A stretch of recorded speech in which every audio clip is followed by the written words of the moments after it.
Now, top focus on Climate Tracker today. After more than 15 years of discussions, the United Nations has finally adopted the first ever international treaty to govern and protect remote ecosystems vital to humanity and the high seas. 193 nations, those have signed the document. Officially, it's known as the Biodiversity Beyond National Jurisdiction Treaty, and it will be open for 2 years starting the 20th of September. After agreeing to its terms this year in March, the treaty is meant to prevent a cascading of species extinctions brought on by overfishing, oil extraction, deep-sea mining, other activities with environmental impact that occur in the high seas.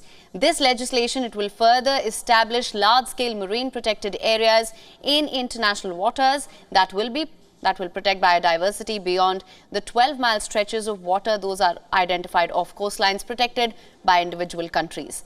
It also includes guidelines to measure environmental impact of the high sea activities like fishing, mining, and requires countries to present an assessment of those impacts to the United Nations. Further, a new group named the Conference of Parties will be set up to oversee and ensure compliance with the terms of this treaty. Let's just try and understand this better here.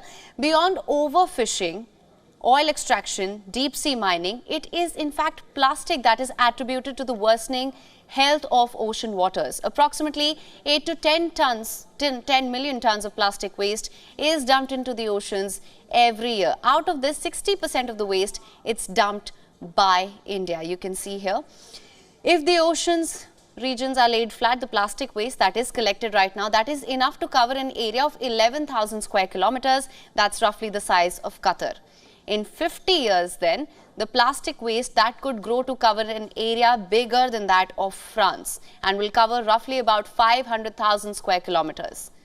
Which country is now to be blamed for this though? According to UNESCO, about 80% of all plastics dumped in the oceans comes from Asia.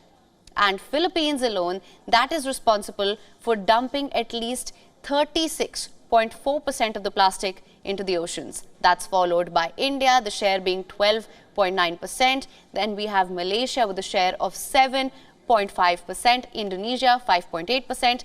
Most of the plastics that end up in the oceans, it's a result of improper waste disposal systems. The treaty will be open for signatures in New York, as I mentioned earlier, for 2 years starting the 20th of September. It will take effect after 60 countries ratify the agreement.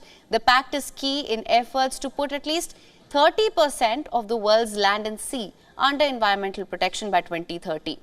Among other provisions, the legally binding agreement would also govern sharing benefits of marine genetic resources beyond national jurisdiction, that is creating protected areas on the high seas and establishing a framework for assessing the environmental damage. WION is now available in your country. Download the app now. Get all the news on the move.